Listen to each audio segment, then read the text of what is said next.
국민의힘은 이제 총선 완패의 책임이 누구에게 있느냐, 책임론 공방이 일 것 같습니다. 당과 대통령실, 어떻게 보면 한동훈 대 윤석열로 얘기할 수도 있을 텐데요. 강적들은 당과 대통령실 중 어느 쪽 책임이 더 크다고 보십니까? 총체적으로는 대통령이 모든 책임을 지는 거죠. 근데 한동훈 비대위원장의 실패도 얘기 안 할 수가 없습니다. 공천 자체가 무감동 공천이었잖아요. 현역들은 절대 지지 않는 현역 불패 공천에다가. 그리고 하나 예를 들어볼까요? 그 고려대학교 농구 감독님 중에 박한 감독님이라고 있어요. 이분이 작전 없는 농구로 굉장히 유명하신 분이거든요. 그러니까 이분이 경기가 안 풀리니까 선수들을 모아서 뭐라 그러냐면, 야, 우리 팀이 지금 딱 두 가지가 안 돼. 오펜스와 디펜스가 안 돼. 이 오펜스와 디펜스에 집중해. 이렇게 얘기하세요. 유명한 어록입니다. 네. 예. 그러니까 한동훈 비대위원장이 이런 격이에요. 전략은 없이 개인 인기몰이만 한 거예요. 그러니까 본인의 인기가 후보들의 지지도로 연결이 되는데 그렇게 되지 않은 겁니다. 뭐 처음에 운동권 심판론 내섰다가 임종석 실장 드롭한 이후로 2조 심판론 했지만 야당 대표들 상대로 저 네거티브에 효과가 있습니까? 이런 전략 부재도 참 큰 한몫을 했어요. 그러니까 한동훈 그 비대위원장의 책임도 거론하지 않을 수 없어요. 이것은 어느 정부든 마찬가지입니다. 아무리 정부 여당 국회의원이라도 국회의원은 1번 책무가 국민 전체의 대표자라는 것이 가장 중요한 책무입니다. 근데 이것을 망각하고 이 대통령 비서처럼 행동하는 분들이 누군지 얘기 안 해도 다 아실 거예요. 있습니다. 그런 부분들은 굉장히 국민들이 눈살을 많이 찌푸렸다. 가장 큰 책임은 그 대통령이죠, 물론. 그 시점에 그 이종섭 대사 왜 그때 그 인쇄를 했는지 좀 이해가 안 가거든요. 그때가 뭐냐면 조국신당 출범하는 날이에요. 딱 맞아 떨어지니까 사실상 조국신당도 이렇게 파장이 안 컸을 수도 있어요. 그거랑 딱 맞아 떨어지니까 맞네 이렇게 되는 거거든요. 아니 대통령을 왜 뽑아준 겁니까? 이쪽 저쪽 가리지 않고 공평하게 수사한다. 이거 가지고 그 유일한 정치적 자산이잖아요. 엉망진창이니까 저쪽 심판하라고 지금 도구로서 선택을 했으면은 자기 유일한 정치적 자산이 그래도 수사만큼은 이쪽 저쪽 공정하게 해야 되는데 아니 특검 나오는 건 자기 가족 이 수사는 못하게 만들어 놓고 저쪽은 막 이러니까 빼돌린다라는 인식을 줬단 말이지. 이게 딱 맞아 떨어지면서 조국 말이 맞네. 그래도 조국은 딱 보니까 그래도 최소한 조국은 부임이 4년 형 치렀잖아요. 본인도 지금 심판 받았거든 2년. 그러니까 됐지 이 정도면은 화가 풀린 겁니다. 그런데 너는 이렇게 된 거예요. 그다음에 그게 문제가 제기됐으면 바로 풀어야 되거든요. 항상 보면은 계속 길고 끌다가 모든 다 데미지를 다 받은 다음에 처리를 해요. 이게 가장 컸고 그다음에 이제 한동훈 비대위원장의 문제점은 뭐냐면은 한동훈 비대위원장이 갖고 있는 원래 그 장점이 있었거든요. 그건 뭐냐면 자기 색깔이 있었어요. 이런 보수라면 괜찮네. 그런데 이런 색깔은 없어지고 어느 순간에 2조 심판을 얘기하는 순간에 다시 검사 프레임에 들어가는 거거든요. 대통령 밑에서 검사. 자기 색깔을 강하게 주장을 했어야 되는데 한동훈 비대위원장 그다음에 당의 지지율이 높았을 때는 오히려 대통령과 갈등을 일으켜서 대통령을 설득하고 오히려 대통령실을 끌고 가는 모습을 보였어야 했는데 이걸 강력하게 못했던 겁니다. 총선에서 여당으로서는 사실 그 판세를 뒤집을 두 번의 그 기회와 고비가 있었습니다. 첫 번째는 뭐냐면 다 알려진 그 1, 2차 윤한 갈등이에요. 1, 2차 윤한 갈등 때 한동훈 비대위원장이 좀 결기 있는 모습을 보였어야 되고 윤석열 대통령은 좀 져주는 모습을 보여줬어야 됩니다.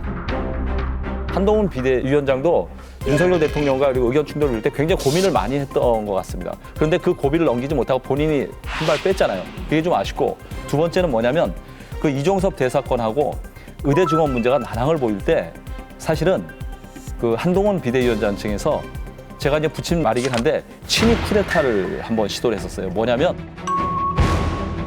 수도권 주변에 젊은 후보자들을 모아서 대통령의 탈당을 요구하고 의대 증원 문제를 원점에서 재논의하자는 성명을 내자는 걸 모색을 했었어요. 그래서 한동훈 비대위원장 측에서 이렇게 하면 판세를 반전시킬 수 있고 그래서 한 20명까지 예상을 했는데 대부분 동참을 안 한 겁니다. 그러니까 의대 증원 문제에서는 내가 이름을 올릴 수 있지만 대통령 탈당까지는 내가 이름을 못 올리겠다. 그래갖고 5명도 모으지를 못했어요. 얘기 들으셨군요. 그런 시도를 한 적이 있었는데 그게 아마 성공을 했었으면 수도권 판세 정도는 아마 큰 바꾸는 그런 계기가 됐을 가능성이 높아요.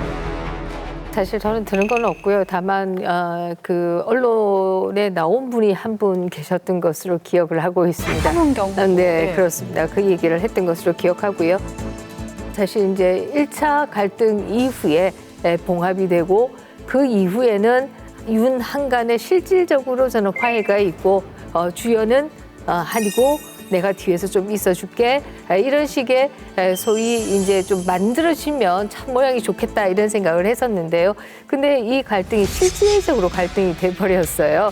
물론 저는 윤도 한도 다 친하지 않기 때문에 양쪽으로부터 들은 얘기는 하나도 없습니다만은 그럼에도 양쪽으로부터 직접 들은 얘기는 하나도 네. 없음에도 불구하고 이것이 또 지지자의 갈등으로까지 전이가 되었습니다. 그래서 윤석열 대통령을 지지하시는 분들은 한동훈 위원장을 비난하고 한동훈 위원장을 지지하시는 분들은 대통령만 좀 잘해주시면 될 텐데 왜 이러시나. 내부 분열이 네, 있었어요. 그렇습니다. 그래서 네. 지지 기반의 분열로 이게 상당히 이전이 되었습니다. 이러다 보니까 다시 보수를 끌어안기 위해서는 한동훈 위원장이 다시 보수 쪽으로 올 수밖에 없고 뭐 이런 식의 좌충우돌 네, 우왕좌왕을 했죠. 할 수밖에 없는 상황들이 벌어져서 일관된 선거 전략으로 갈 수 없었다 이런 얘기를 드릴 수가 있고요. 그래서 가장 서로 잘 이해하시는 분들도 이 선거 국면에서 갈등이 있다는 얘기가 나온 게 저는 굉장히 아픈 부분이다 이렇게 생각합니다. 한동훈 위원장 아쉬운 점은 이런 부분이 있었던 것 같아요. 이게 이 양면성이 있는 세상 두 국면 중에서 최후의 순간에 불가피하게 한쪽 면에 손을 들어주는 게 법이잖아요. 근데 한동훈 위원장이 주구장창 범죄자다, 법 위반이다, 이 법에 관한 얘기만 너무나 많이 한 것 같아요. 여러분 범죄자 심판하고 2조 심판 해야 합니다. 이런 사람들이 대한민국의 미래를 좌우하게 둘 겁니까? 이재명 대표는 나쁜 짓 한 자식을 값사면 살인범이 된다라고 말씀하셨는데요. 저는 이렇게 돌려드립니다. 범죄자를 값사면 나라가 망합니다.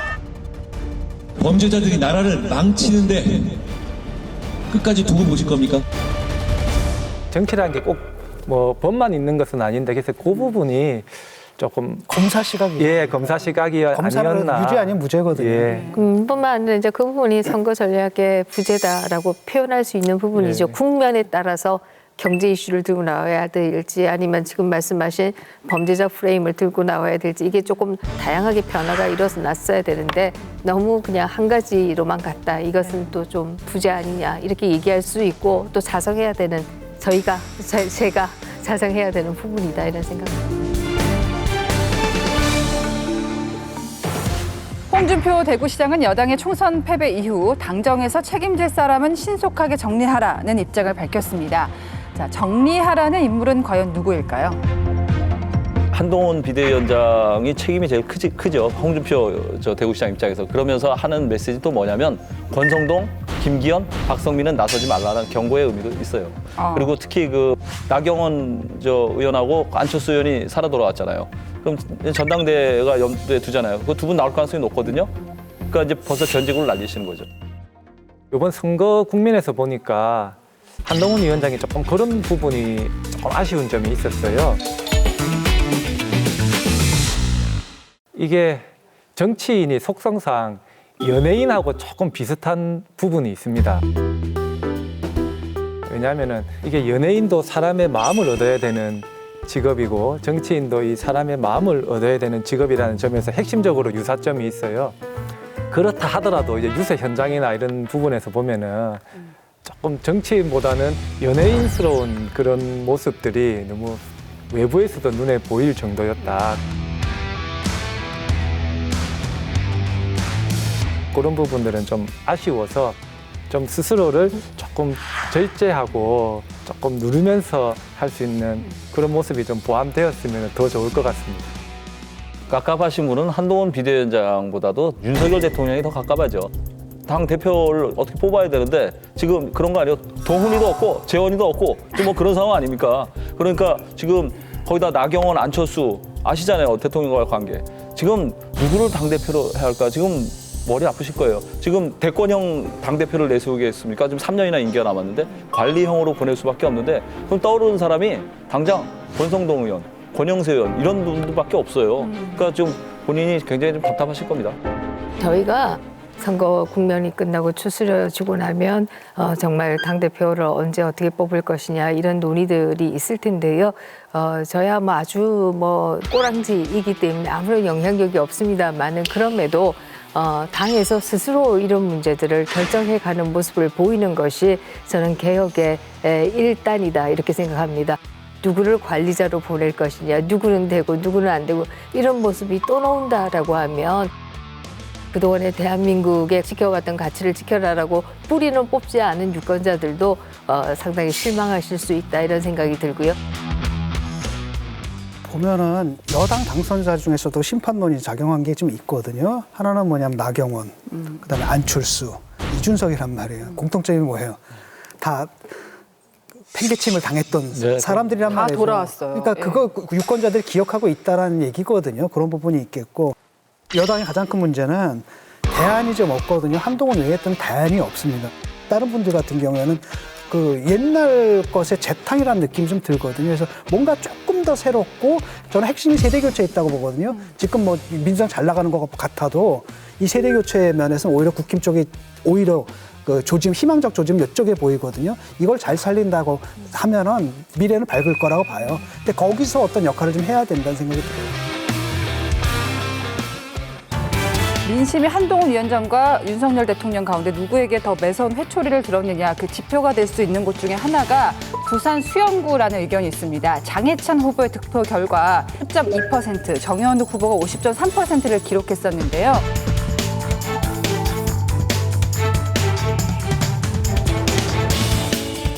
장해찬 후보가 줄곧 용산의 참모임을 강조하면서 완주를 고집했습니다. 결과적으로 봤을 때 이게 과연 혼자만의 생각이었을까? 본인이 대통령 최초에 알려진 측근이다 이런 것을 강조한 면도 있고 백드롭에 뭐 가치 있는 사진들 근 것이 아니냐 이렇게 생각할 수 있는 부분도 있고요. 저는 수영구의 결과로 이것이 윤석열 대통령에 대한 심판이다 이렇게 해석하는 것도 저는 또 옳지 않다고 생각합니다. 왜냐하면 정치인들이 단일화를 못 이뤄내고 있기 때문에 유권자가 결국 표로서 단일화를 한 것이다. 네. 이렇게 해석하는 것이 더 옳은 것이 아니냐 이런 생각을 하고요. 오히려 국민의힘이나 미래보다 보수 지지자들이 저는 좀 더 그런 면에서 앞서 있었던 부분들이 있는 것이 아니냐. 한동훈 비대위원장이 PK 부산 지원 유세를 많이 다녔잖아요. 그런데 부산 수영을 방문한 적이 단 한 번도 없습니다. 부산 수영의 국민의힘 후보인 정현욱 후보가 찍은 사진이 딱 한 장 있어요. 어디서 찍은 거냐면 사하에 가면 신평역이라고 있어요. 거기에 국민의힘 후보들을 다 모은 자리에서 거기서 정현욱 후보랑 한번 찍었어요. 그리고 끝까지 수영을 방문하지 않습니다. 왜일까요? 대통령의 눈치를 본 거예요. 그래서 일부러 방문하지 않은 겁니다. 그게 답이 되겠죠. 예. 이게 다 후보들은 또 대통령을 팔기도 하거든요. 근데 잘 생각해 보세요. 안철수 후보가 옛날에 당대표 선거에서 대통령을 팔았잖아요. 그때 대통령실에서 뭐라 그랬습니까? 딱딱했죠. 아무 말 안 하면 아무 일도 벌어지지 않을 것이다 했는데 이번에도 장해찬 후보가 엄청나게 대통령을 팔았거든. 자기 대통령 참모고 대통령 직접 전화하는 사람이고 이랬단 말이죠. 그랬는데 과거 같으면 그거 팔지 말라라고 분명히 시그널을 보냈어야 했는데 그 시그널을 안 보낸 거는 대통령실도 좀 난감했겠죠. 그런 측면도 있고 그리고 장해찬 후보가 굉장히 잘못된 게 뭐냐면 지금 이 선거가 어떤 선거입니까? 대통령이 그래가지고 망한 선거인데 거기 나와서 나는 대통령 사람이 지금 떠들고 있거든요. 너희 당이 그래서 망한 당인데 너는 거기서 아직까지도 그걸 또 팔아먹고 있냐? 이거라는 거죠. 그러다 보니까 저렇게 처참하게 패배할 수밖에 없었던 거고. 제가 사는 곳 바로 옆이 그 부산 수영구니까요. 아, 그런가요? 예, 장해찬 고 최고 하는 모습들을 이렇게 좀 듣고 보고 했는데 저는 좀 제일 아쉬웠던 부분이 당내 선거도 아니고 특히 이게 국민의 대표를 뽑는 국회의원 선거잖아요. 그러면은 국회의원 후보자는 저는 장예찬입니다. 나는 이렇게 살아왔습니다라는 거 내 이름 석자를 걸고 국민들 그 지역구 유권자들의 판단을 받아야지 저는 누구하고 가깝습니다. 누구 측근입니다. 이것은 제대로 된 국회의원 후보자 자격이 저는 없다고 보거든요. 특히나 또 완전히 그 무명의 후보가 돼서 뭐 그런 것 같으면은 또 조금 뭐 설령 이해해 줄 수 있는데 장해찬 최고 같은 경우에는 이미 본인을 많이 알린 정치인이지 않습니까? 그 정도 인지도가 있으면은 자기 이름 석자로 승부를 해야지요. 그 부분에서 저는 굉장히 좀 좋은 모습은 아니었다 그래 봅니다. 한동훈 위원장이 총선 참패의 책임을 지고 사퇴했습니다. 국민의 뜻을 준엄하게 받아들이고 저부터 깊이 반성합니다. 그래서 저는 선거 결과에 대한 모든 책임을 지고 비상대책위원장직에서 물러납니다.